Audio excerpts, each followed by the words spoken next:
This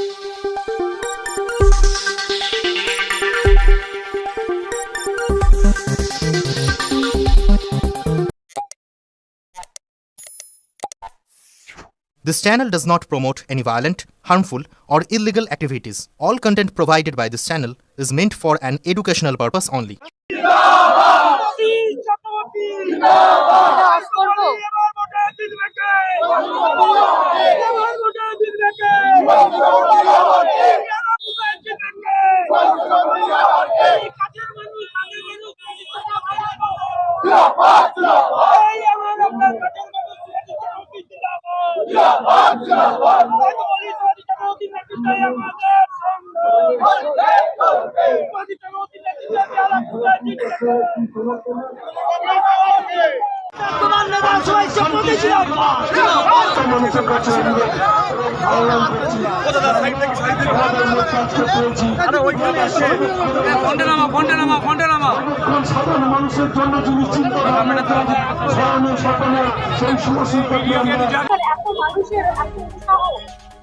বাংলার মানুষ বুঝে গেছে মমতা ব্যানার্জি কোনো বিকল্প নেই। মমতা ব্যানার্জি থাকলেই বাংলায় শান্তি আসবে, বাংলায় সুখ থাকবে, বাংলার মানুষ ভালো থাকবে। আজকে লোকের উৎসাহ দেখে কি বলবেন? মমতা ব্যানার্জি একজন সহকর্মী হিসেবে জিতবো। আপনি কতটা উৎসাহিত হচ্ছেন লোকের? আমি প্রথম থেকে উৎসাহিত, কারণ আমি যেদিন থেকে মমতা ব্যানার্জির দল করি সেদিন থেকে বুঝেছি যে মমতা ব্যানার্জি একমাত্র বাংলার শান্তি, বাংলার প্রগতি, বাংলার সম্প্রীতি রক্ষা করতে পারে। প্রধান বিরোধী কি বিজেপি নাকি সিপিএম? বিরোধী বলে কিছু নেই আমার। বিরোধীদের কি বলবেন? বিরোধী বলবেন সেকেন্ড থার্ডের মধ্যে তোমরা লড়াই করো। আর এলাকার মানুষদের কি উন্নয়নের কি বার্তা? এলাকার মানুষদের বলবো আমরা আমাদের জয়যুক্ত করবেন, আমরা উন্নত থেকে উন্নততর করবো। আর আপনি যদি বিজয়ী হয়ে কি কি কাজ করবেন? আমার সমস্ত সহকর্মীরা আছে যারা পৌর প্রতিনিধি, তাদের সঙ্গে আলাপ আলোচনা করে যেটা প্রায়োরিটি ভিত্তিক মানুষের যেটা সমস্যা থাকবে সেটা করবো। আজকের দিনে সাধারণ মানুষকে কি বার্তা দেবেন? আজকে আমার সাধারণ মানুষ যে মমতা ব্যানার্জিকে সবাই ভোট দিন, মমতা ব্যানার্জির নেতৃত্বে তৃণমূল কংগ্রেস প্রার্থীদের দিকে দিকে জয়যুক্ত করুন। বাংলার সমৃদ্ধি থাকবে, বাংলার সম্প্রীতি থাকবে, বাংলার একতা থাকবে, বাংলার শান্তি থাকবে, বাংলার মানুষ দুটো খেয়ে পরে বাঁচতে পারবে। এই যে এসআইআর চলো 1.5-2 মাস ধরে, এসআইআর নামে তো 172 জন মারা গেল, এর দায়িত্ব কে নিল? আগে কি হতো? আগে ভোটাররা সরকার নির্বাচিত করতো, এখন সরকার ঠিক করছে কে ভোটার হবে। এখন পর্যন্ত সেই সংখ্যাটা যেহেতু চলছে অ্যাডজুডিকেশন, আমরা বলতে পারছি না, ওটা জানলে বলে দেবো। বিরোধীরা সব জায়গায় সন্ত্রাস করাচ্ছে, যদি ভোটের সময় যদি এরকম এখানে কোনো পরিস্থিতি হয় তখন কি স্টেপ নেবে? বিরোধীরা সব জায়গায় সন্ত্রাস করে যে ঝামেলা করছে, ওদের কাজই তো সন্ত্রাস করা। আমরা সন্ত্রাস রুখবো। সিপিএম এর 34 বছর সন্ত্রাস দেখেছি, আর এরা তো ছাড়। কিছু বলার নেই, আমরা কিছু বলবো না। বাংলার মানুষ আজকে আপনারা দেখেই বুঝতে পারছেন, বাংলার মানুষ আজকে বুঝিয়ে দিচ্ছে যে আগামী দিনে 2026-এ চতুর্থবারের জন্য মমতা বন্দ্যোপাধ্যায় মুখ্যমন্ত্রী হতে চলেছে। আমরা 200% আশাবাদী, কারণ আমরা এখানকার যিনি ক্যান্ডিডেট হয়েছেন মমতা বন্দ্যোপাধ্যায় দীর্ঘদিনের রাজনৈতিক ভাবে যাকে মানে গুরু হিসাবে মানেন মমতা বন্দ্যোপাধ্যায়কে যিনি, এবং তার সঙ্গে দীর্ঘ সময় ধরে 1984 সাল থেকে এতদিন ধরে আছেন, এবং এই বেহালা পূর্বের মানুষের সঙ্গে ওনার যা জনসংযোগ এবং উনি মানুষের জন্য 365 দিন যেভাবে থাকেন, তাতে আমরা 200% আশাবাদী, এবং কত ভোটে আমরা লিড দেবো এটাই সবচেয়ে আমাদের কাছে এখন বড় প্রশ্ন। নিশ্চয়ই মানুষের উৎসাহ দেখলে আমাদের তো এটা মনে হয় যে আমরা সারা বছর, অনেকে মিডিয়াতে থাকে, অনেকে ট্রোলে থাকে, ট্রোল করে, কিন্তু আমরা মানুষের পাশে থাকি, রাস্তায় থাকি, আমফানে থাকি, করোনায় থাকি, এবং মানুষের যে কোনো বিপদে এসআইআর এর সময়ও আমরা পাশে ছিলাম। তাই আজকে মানুষের এত উৎসাহ। ভোট বাক্সে তো মানুষ তো প্রচন্ড ক্ষিপ্ত হয়ে রয়েছে, খালি সেই দিনের অপেক্ষা। ভোটটা কবে ওনারা দিতে পারবেন সেই দিন বাংলার মানুষ হিসাব বুঝে নেবে। হ্যাঁ, আমরা আবার আবির খেলবো, সবুজ আবির খেলবো।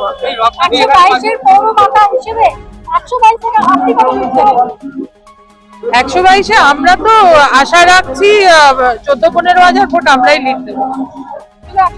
হ্যাঁ, না না, ওই এডুকেশনে রয়েছে, সেগুলো হয়ে যাবে আশা করি। আমরা সর্বতভাবে তো চেষ্টা করেছি, মানুষের ডিলিট হয়েছিল সেগুলোকে আমরা আবার মানুষের পাশে থেকে সহযোগিতা করে সেগুলোকে আবার তুলিয়ে দেওয়ার চেষ্টা করেছি এবং সকলেরই নাম উঠে যাবে। আমাদের তো এটাই লক্ষ্য, কোনো বৈধ ভোটারের নাম যেন কোনোভাবেই বাদ না যায়। এটা আমাদের দলের সেনাপতি অভিষেক বন্দ্যোপাধ্যায় এবং আমাদের নেত্রী মমতা বন্দ্যোপাধ্যায় দুজনেই বলেছে, কোনো বৈধ ভোটার, কোনো ভারতের নাগরিক যেন এই প্রক্রিয়ায় তার নামটা বাদ না যায়।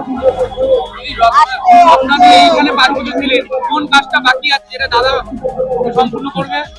দেখুন, কাজ এখানে অনবরত চলছে এবং আগামী দিনেও চলবে। কাজ এখানে মমতা বন্দ্যোপাধ্যায় তার সরকার, তার নেতৃত্বে সব কাজ হয়। এখানে কে প্রার্থী থাকবেন, কে এখানে থাকবেন, কে বেহালা পশ্চিমে থাকবেন, সেটার চেয়েও বড় কথা হচ্ছে মমতা বন্দ্যোপাধ্যায় মুখ্যমন্ত্রী আছেন, তার বিভিন্ন প্রকল্প আছে এবং তার প্রশাসনের আন্ডারে আমরা যে সমস্ত কাজগুলো হয়, আরো বেহালাকে, অন্য বেহালাকে আগামী দিনে আপনারা দেখতে পাবেন। ইলেকশনটা 15, 22, 23 বেহালা পূর্ব বেহালা পশ্চিমের ব্যাপার না, ব্যাপার পশ্চিমবঙ্গে মমতা ব্যানার্জিকে চতুর্থবার মুখ্যমন্ত্রী করার লড়াই।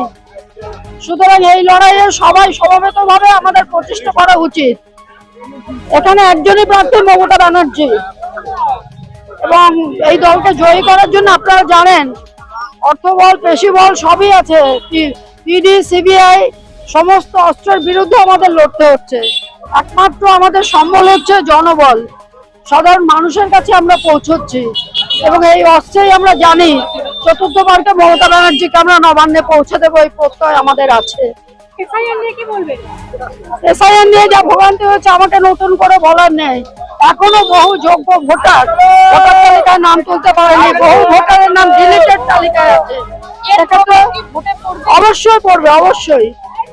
মানুষের যদি বিবেক থাকে, মানুষ যদি মনে করে তাদের ভোটাধিকার, আমার বাড়ি থেকে একটা জিনিস চুরি করে নিলে আমি যদি তার বিরুদ্ধে, চোরের বিরুদ্ধে ব্যবস্থা নিই, তাহলে আমার ভোটাধিকার যে চুরি করলো তার বিরুদ্ধে ব্যবস্থা নেবে না কেন? দল নিয়ে কি বলবেন? বিরোধী দল তো আমি দেখছিই না। বিরোধী দল তো খাতায় কলমে, তাদের তো কোনো ভূমিকাই নেই, না মানুষের পাশে থাকে, না মানুষের কথা বলে। ওরা তো তোতা পাখি, যা দিল্লি থেকে শিখিয়ে দেয় তাই বলে। আর সিপিএম এর কথা আর কি বলবো নতুন করে, জানেন তো। 100% নিঃসন্দেহে যদি 115 নম্বর ওয়ার্ডে কি আপনার কোনো ডিলিট হয়েছে, কোনো ভোটারের নাম বা ডিলিট হয়েছে, যোগ্য ভোটারের নাম বাদ গেছে। কোনো এখনকার বহু মহিলা ডিভোর্সি, তাদের বাবার সঙ্গে থাকে না, তাদের বাবার আধার কার্ড দিতে নেই বলে, দিতে পারেনি বলে 18 বছরের মেয়ে, তার বার্থ সার্টিফিকেট আছে, সে স্কুলে কলেজে পড়াশোনা করেছে, তার নাম ডিলিট হয়ে গেছে। এই যেখান দিয়ে হাঁটছে ওর বাড়ি তার পাশে। ডিলিটের সংখ্যাটা কত দিদি আপনার 115 নম্বর? ডিলিট প্রচুর প্রচুর প্রচুর। আর ডিলিট আমি সেগুলো আমরা অভিষেক ব্যানার্জির অফিসে পাঠাবো। অ্যাডজুডিকেশন গুলো অ্যাকচুয়াল কত সেটা তো এর পরে জানতে পারবো। এখন তো সুপ্রিম কোর্টের নির্দেশে আদালত এটা করছে। এরপরে ওই লিস্টটা পাওয়া গেলে ফাইনালি আমরা বুঝতে পারবো যে অ্যাডজুডিকেশনের মধ্যে কতজন তালিকায় এলো। এই রত্না চ্যাটার্জি 5 বছর ছিলেন আগে, তারপরে সুভাষিস দা, কি বলবেন? দেখুন, আমাদের দলীয় ভাবে যেটা সাংগঠনিক ব্যাপার, বেহালা পূর্বের সংগঠন বরাবরই মজবুত। এর আগে শোভন চ্যাটার্জি ছিলেন, তারপরে রত্না চ্যাটার্জি এসছেন। যখনই যে দাঁড়িয়েছেন আমরা কিন্তু তাকে বিজয়ী করে পাঠিয়েছি বিধানসভায়। সুতরাং বেহালা পূর্বের সংগঠনটা এতটাই মজবুত যে 84 সালের পর থেকে আমরা কোনো ইলেকশনে হারিনি কখনো। একবার সে শোভন চ্যাটার্জি ইলেকশনে আমরা বোধহয় হচ্ছে, তারপরে 89-এ মমতা ব্যানার্জি, দুটোবারই আমার মনে পড়ে। তারপরে ধারাবাহিকভাবেই আমরা জিতেছি। বেলা পূর্বের কোন কাজটা বাকি আছে যেটা সুভাষিস দা আসলে হবে? সেরকম অনেকগুলি কাজই তো বাকি আছে। যেমন ধরুন বেহালাপুর কিছু ব্রিজ দরকার, রাস্তাঘাটটা একটু চওড়া করা দরকার, সেগুলো তো পরবর্তীকালে আমরা ব্যবস্থা নিয়ে কি বলবেন? নিকাশ সেখানে তো ঠিকই আছে। খুব কর্পোরেশন যা কাজ করেছে, সারা ভারতবর্ষের কোনো কর্পোরেশন এত কাজ করেছে বলে আমার মনে হয় না। অসংখ্য ধন্যবাদ দিদি আপনাকে। নিজের পরিবার বলে নয়, পুরো তৃণমূল কংগ্রেসে আমার পরিবার। যে 291 জন প্রার্থী এবং 3 জন অনেকটা দলের সাথে আমাদের কলেজের সমস্ত প্রার্থী আমাদের পরিবার। এবং একটাই কামনা করব এবং একটাই কথা বলবো, আমাদের সর্বময় নেত্রী মমতা বন্দ্যোপাধ্যায় আশীর্বাদ এবং সেনাপতি অভিষেক বন্দ্যোপাধ্যায় দেখানো পথে আমরা এগিয়ে চলেছি। এবং এই যে সুভাষ চক্রবর্তী দাঁড়িয়েছেন বেলা পূর্বে, এটা নতুন কিছু না, ওনার জেতাটা নিয়ে আমরা চিন্তা করছি না। আমরা ভাবছি 1 লাখের ওপর কত বেশি মার্জিন হবে সেটা নিয়ে আমরা চিন্তিত। আগে এখানে রতন চ্যাটার্জি ছিল, এবার সুভাষিস দা। ফারাক কতটা বুঝছো? ফারাক কিছুই নেই, সকলেই মমতা ব্যানার্জি আদর্শে চলেন।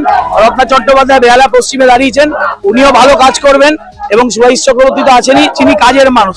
সুভাষ চক্রবর্তীর কথা একটাই বলতে পারি, আমাদের দলটা মা মাটি মানুষের দল। মা মাটি মানুষ মানে মায়ের যোগ্য সন্তান, মাটির সাথে মিশে থাকা নেতা এবং মানুষের সেবায় সর্বদা নিবেদিত প্রাণ। তার নাম হচ্ছে সুভাষিস চক্রবর্তী।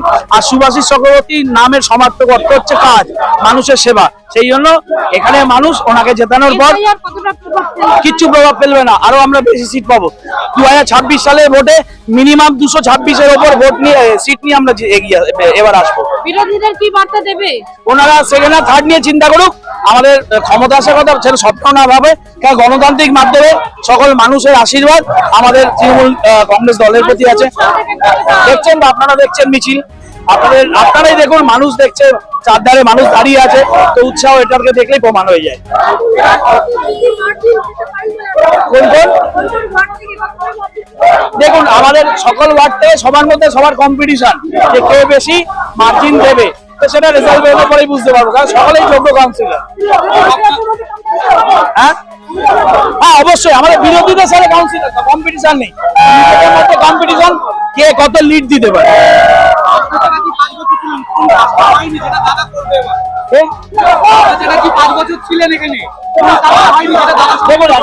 একটা বিধানসভা কেন্দ্র যার 11টা ওয়ার্ড, সমস্ত কাজ তো 5 বছরে সম্ভব হয় না। উনি ওনার মতো কাজ করেছেন, যা অসম্পূর্ণ কাজ, মানুষের অন্ন, বস্ত্র, বাসস্থান, জল, কল, সবকিছু এ টু জেড সুভাষ চক্রবর্তী পূর্ণ করে দেবেন।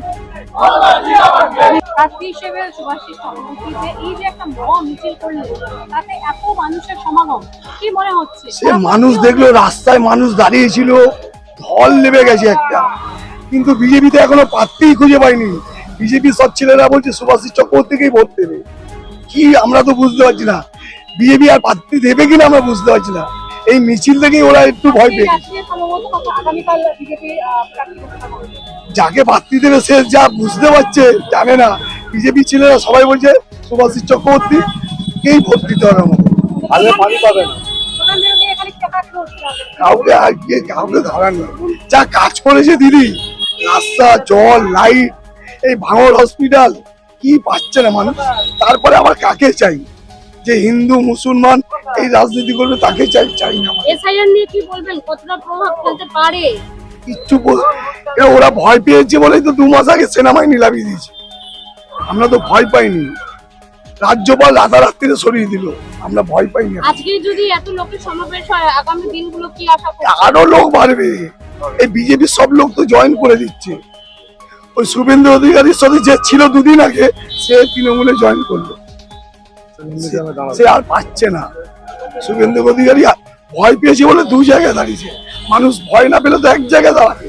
আপনারা কতটা খাটতে প্রস্তুত? আমরা রাত দিন সকাল করে দেবো, দিদি আমাদের যেখানে বলবে সেখানে যাবো।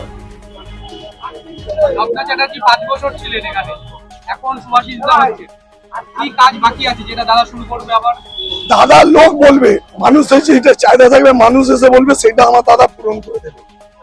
আপনারা তো এখানকার বাসিন্দা, রাত্রি 2টোর সময় রক্তর কার্ড চাইলে সুভাষিস চক্রবর্তী দিচ্ছে, কেউ মারা গেলে তার ডেথ সার্টিফিকেট দিচ্ছে, কেউ হসপিটালে ভর্তি হতে পারছে না, তার জন্য ফোন করছে এখানে ওখানে, যেন সেই পেশেন্টটা ভর্তি হয়।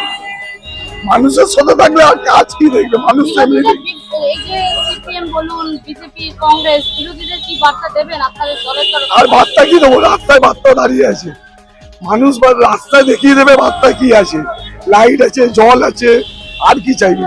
2021-এ রত্না চ্যাটার্জি 20,000 সামথিং ভোটে বেহালা পূর্ব থেকে জয়লাভ করেছে। সুভাষিস দা 50,000 ভোটের লিড দেবে, 50,000, বেশি ছাড়া কম না। দাদা জিতলে দাদার কাছে আপনারা কি দাবি? বিজেপি, সিপিএম, তৃণমূল সবাই এখানে দাদার কাছে যে কোনো অসুবিধা সুবিধা সব হেল্প পেয়েছে। কোনোদিন কাউকে রং দেখে বিচার করেনি দাদা। 2026-এ দাদা যদি জেতে, তাহলে দাদার কাছে আপনারা বেহালা পূর্বের জন্য কি দাবি রাখবেন? আরো মানুষের সাথে থাকবে, আরো মানুষের পাশে থাকবে, এটাই আমরা চাইবো। আজকে মানুষ দেখে কি মনে হচ্ছে এতটা মানুষ? আর কিছু বলতে পারবো না, এ মানুষ বলে দিয়েছে এই মিছিলে, আমরা কি বলবো। আপনার নামটা? আমার নাম জ্যোতি মন্ডল, তৃণমূল কংগ্রেসের কি কর্মী।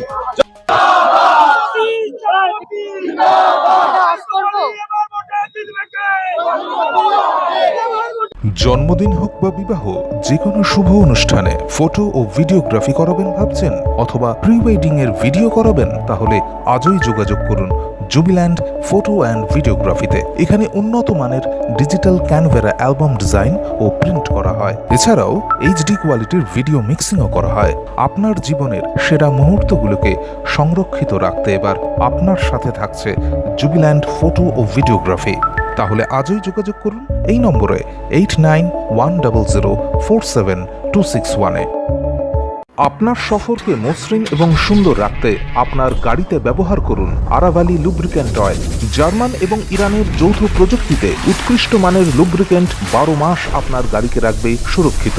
আরাভালি মোবিল নিয়ে এসেছে প্রতিটি গ্রাহকের জন্য ধামাকাদার অফার। আরাভালি মোবিল ব্যবহার করুন আর পেয়ে যান কুপনে উল্লেখিত নগদ অর্থ ফেরত। আপনার এলাকার ডিস্ট্রিবিউটর হতে আজই যোগাযোগ করুন 9874361828 নম্বরে।